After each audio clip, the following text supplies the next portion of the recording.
Hello guys, welcome back to my channel maths for students. में इस video में हम बात करने वाले मेरे दोस्तों, मेरे भाइयों, मेरे बहनों, रूट का जोड़ घटाव गुना भाग। ठीक है ना। देखिए, जोड़ घटाव गुना भाग सब बच्चा को आता है, लगभग सारे बच्चों को आता है। इस चीज को हल करना, गुना कैसे किया जाता है, जोड़ कैसे किया जाता है, घटाव कैसे किया जाता है, भाग कैसे किया जाता है, यानी ये सारा आता है। लेकिन जब बात किया जाता है करणी का, इन रूट का, जब संख्या रूट में रख कर दिया जाता है बच्चा को जोड़ने के लिए, घटाने के लिए, डिवीजन करने के लिए, डिवाइड करने के लिए, तो मल्टीप्लाई करने के लिए, तो वहां पर वो फंस जाता है। उसको पता नहीं चलता कि रूट के साथ क्या करें। तो रूट के साथ क्या करना है इस वीडियो में आपको हम बताते हैं। चलिए आते हैं। जैसे सबसे पहले आप इस चीज को जान लीजिए कि रूट जो होता है मेरे दोस्त, या रूट का मतलब होता है किसी संख्या के पावर में 1/2। किसी संख्या के पावर समझते हैं ना, यानी वर्ग। ठीक है ना, वर्ग किसी संख्या के पावर लिख देते हैं, पावर में 1/2। ठीक है ना, किसी संख्या के पावर में 1/2। पावर में, पावर के गुणज में लिख देते हैं, ज्यादा बेटर रहेगा। पावर के गुणज में 1/2, यानी किसी भी संख्या के पावर के गुणज में 1/2। जैसे मैं बात करूं, जैसे आपको यह 4 है, ठीक है ना, तो इस चीज को हम कैसे लिख सकते हैं मेरे दोस्तों? इसको हम क्या लिख सकते हैं? इस 2 को अगर हम बात करें, इसका पावर 2 के पावर कितना हो जाएगा? 2, और गुना में लिख दें अगर 2, तो देखो दोनों कट गया तो क्या आ गया? 2 आ गया ना। यानी यही चीज यही है, यानी √4 का जब निकालेंगे, वर्गमूल निकालेंगे, तो कितना होगा? 2 ही होगा। जैसे मैंने ले लिया 64, ठीक है ना, 64 ले लिया ना, तो इस 64 को हम क्या लिख सकते हैं? 8 का पावर 2 लिख सकते हैं, 8 के पावर 2 लिख सकते हैं। आप बोले हैं ना कि संख्या के पावर के गुणज में 1/2, तो गुणज हो गया, पावर हो गया 2, इसके गुणज में 1/2, या कटा तो मेरे दोस्तों 8 आ गया कि नहीं? यही बात होता है, यानी रूट बराबर होता है किसी संख्या के पावर के गुणज में 1/2। चलिए अब बात करते हैं हम जोड़ घटाव कैसे होगा। तो देखिए, अक्सर बच्चा क्या करता है, जैसे बोला जाता है कि भाई मेरे जोड़ो इसको, तो बच्चा क्या करता है? जोड़ता है। कैसे जोड़ देता है? वो जोड़ घटाव जैसे जोड़ता है, 3 या 2, यानी 2 और 3 5 हो गया, √ लगा है तो लगा दिया, बोले गए ही आंसर हो गया। जबकि यह मेरे दोस्तों क्या हो गया? यह हो गया गलत, ऐसा नहीं होगा। ठीक है ना, क्योंकि यह √3 एक है और यह √2 एक है। ठीक है ना, यह कैटेगरी अलग है मेरे दोस्तों। यह √3 है, √2 है। यह एक अलग व्यक्ति है और यह एक अलग व्यक्ति है। ठीक है, जैसे मान लो राम और श्याम दोनों क्या है? दोनों बॉयज है, दोनों मेल है। ठीक है ना, लेकिन यह राम समझिए, यह समझिए कि यह राम है, ठीक है ना, राम है, ठीक है, राम, और यह समझिए रवि है। तो मेरे दोस्तों दोनों तो बॉयज ही है, या दोनों में कॉमन क्या है जी? बॉयज है। यह दोनों क्या हो गया? बॉयज है। तो करनी तो दोनों में है, तो बच्चा को लगता है करनी लगा देंगे, दोनों को जोड़ दो, करनी लगा दो, बात खत्म। लेकिन ऐसा नहीं है, राम का क्वालिटी अलग है, रवि का क्वालिटी अलग है, तो दोनों को हम एक साथ नहीं जोड़ सकते हैं, क्योंकि यह √3 एक ठो है और √2 एक ठो है, तो यह नहीं जुटेगा। बात समझ रहे हैं ना? ये जुट जाता है। जैसे मान लीजिए √2 और +3 √2 रहता, तो यह जुट जाएगा। क्यों जुट जाएगा? कि आप देखिए, यह दोनों सेम व्यक्ति है, यह दोनों जो है ना सेम ही चीज है, यानी √2 यानी यहाँ भी राम, यहाँ भी राम, तो यहाँ राम 3 गो, यहाँ राम 2 गो, तो कुल राम कितना? यानी कुल राम कितना हो गया मेरे भाई? कुल राम हो गया 3 और 2 5 राम, 5, यानी √2 5 हो गया। यानी यह राम समझिए चाहे रवि समझिए, तो दोनों एक जैसा लिखा है, तो यह भी राम, यह भी राम। राम यहाँ 3 गो, यह गुना में होता है, राम यहाँ 2 गो, तो टोटल राम कितना? 5 गो, तो राम कै गो? 5 गो हो गया। ये चीज सही है, क्योंकि यहाँ दोनों सेम चीज है, √ में दोनों सेम चीज है। लेकिन जब √ अलग अलग हो जाएगा तो कैटेगरी ही अलग हो गया, व्यक्ति ही अलग हो गया, तो उसको हम नहीं जोड़ सकते हैं। We can't add those, right. तो इस तरह का कैटेगरी सेम होगा तब जुटेगा, अदरवाइज नहीं जुटेगा। चलिए क्वेश्चन की तरफ आपको लेकर आते हैं। क्वेश्चन है, देखिए जोड़ हमको सीखना है, एडिशन सीखना है कि कैसे क्या करना है। तो देखिए वहीं जो बताए थे आपको, जो बताए थे कि √3 कितना, √3 यहाँ और 2 यहाँ, तो दोनों सेम कैटेगरी है, दोनों समझिए राम है, तो राम 3 गो, राम 2 गो, टोटल राम 5 गो, तो यहाँ आप कर देंगे 5√3, ठीक है ना। यह आपका आंसर यहाँ करेक्ट हो जाएगा, ठीक है। यहाँ √3 3 ठो, √3 2 ठो, कुल √3 कितना 5 ठो, 5√3, √7 2 ठो और √2 7। तो कहने का मतलब है 7/2 है और ये 2/7 है, यानी 2 करनी 7, 7 करनी 2। तो यह देखिए यह अलग चीज है और यह अलग चीज है, दोनों में अंतर है, तो इसको हम नहीं जोड़ सकते हैं। यह क्योंकि यह √2 कितना है मेरे भाई, 7 ठो है, और यह √7 का ठो है, 2 ठो है। तो देखिए ये राम है, ये रवि है, दोनों अलग अलग चीज हो गया, तो इसको आप ऐड नहीं कर सकते हैं, एक जगह नहीं कर सकते हैं, जैसा है वैसा ही रहेगा।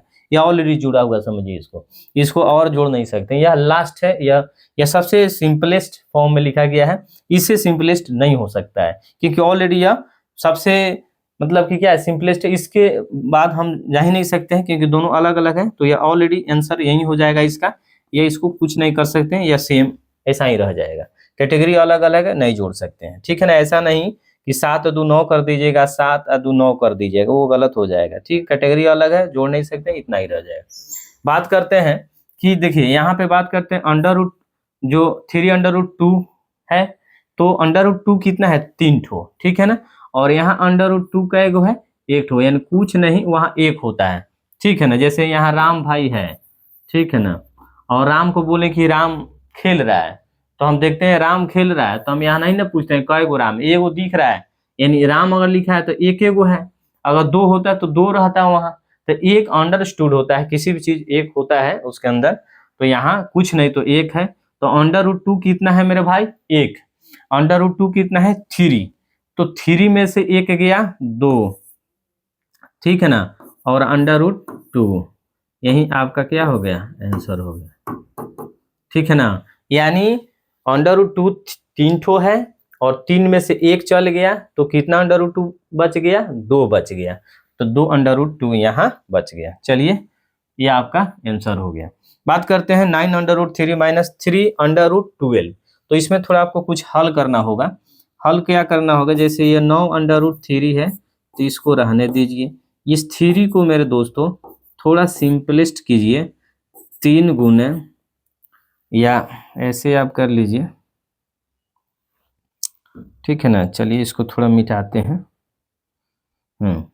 2 गुने 3, ये तो बात सेम है ना, कोई दिक्कत है क्या, 3 दूनी 6, 6 दूनी 12, √12 है, तो यहाँ भी, लेकिन यहाँ देखेंगे कि दोनों सेम है, तो एक चीज क्या हो जाता है, बाहर आ जाता है, आप समझते हैं ना, एकदम समझते हैं।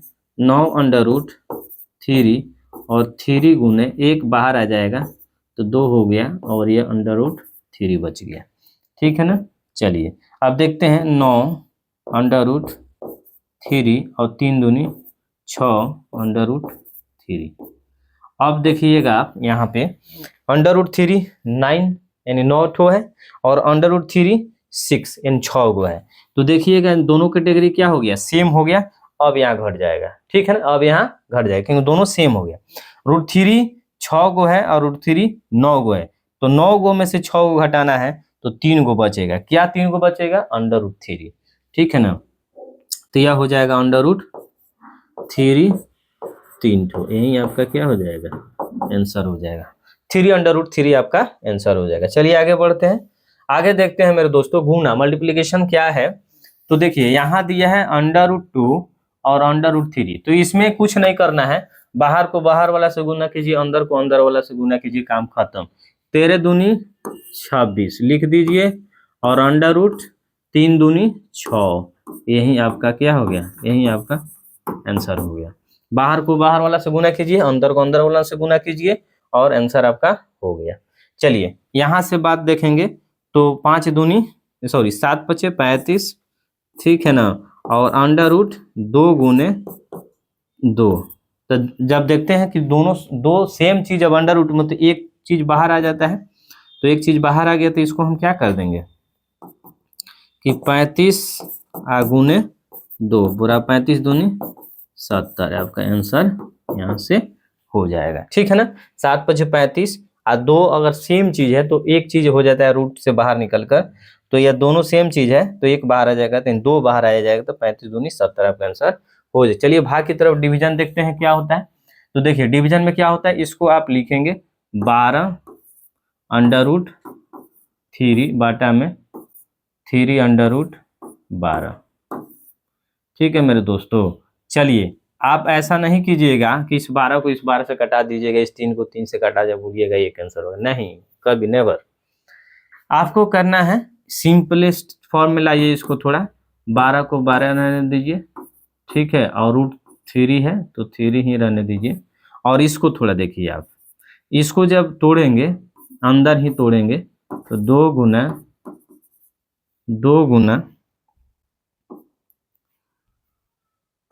2 और गुना में 3, ठीक है ना, या अंडर रूट में है। चलिए 12√3 और यह 2 सेम चीज है, अंडर रूट में 1 बाहर आ जाएगा, तो 3 गुने 2 √3 बच गया। अब देख लीजिए यहाँ से, यह देखिए गुना में सब है, यह भी गुना में है, तो अंडर रूट 3 से अंडर रूट 3 आप क्या कर दीजिए, कटा दीजिए। यहाँ पे आप क्या कर देंगे, कटा देंगे, ठीक है ना, यह कट गया। अब बच गया यहाँ 3 दूनी 6, तो इसको जब कटाएंगे 3 दूनी 6 यहाँ हो गया ना ऐसे, तो 6 हो गया, 6 दूनी 12, तो यहाँ से आपका आंसर कितना निकल के आ गया, 2 आ गया। ठीक है ना, आंसर निकल के आ गया 2। 3 दूनी 6 करेंगे ना तो 6 होगा, और 6 से मारेंगे तो 6 दूनी 12, यहाँ 2 हो जाएगा, अंडर रूट से अंडर रूट 3 कट गया, तो 2 आंसर हो गया। बात करते हैं यहाँ 10√12, तो आप इसको लिख दीजिए 10√12 और 2 करेंगे 3, ठीक है ना। चलिए आगे बढ़ते हैं, और इसको आप फॉर्म में लिखिए, तो उसी तरह से यहाँ 12 वाला को 10 गुने 2√3 लिख देंगे और 2√3 लिख देंगे। तो आप देखेंगे 3 से √3 कटेगा, 2 से 2 कटेगा, बच गया यहाँ से 10। ये आपका आंसर क्या हो गया मेरे दोस्तों, यहाँ से आंसर आपका आ गया 10। तो यही था जोड़ घटाव गुना भाग करनी का, यानी रूट का, इस तरह से बनाएंगे तो आंसर सही होगा। और साधारण जैसे हम जोड़ घटाव जो जोड़ते हैं जनरल, उस तरह से यह काम नहीं चलता है यहाँ। तो इस वीडियो को लाइक सब्सक्राइब करें, और सब्सक्राइब नहीं किए हैं तो सब्सक्राइब कर लें, और अपने दोस्तों के पास शेयर भी करें, हमें इंक्रीज करने का प्रयास करें, ठीक है ना, ताकि नया नया वीडियो हम लेकर आए। Thank you very much, have a nice day.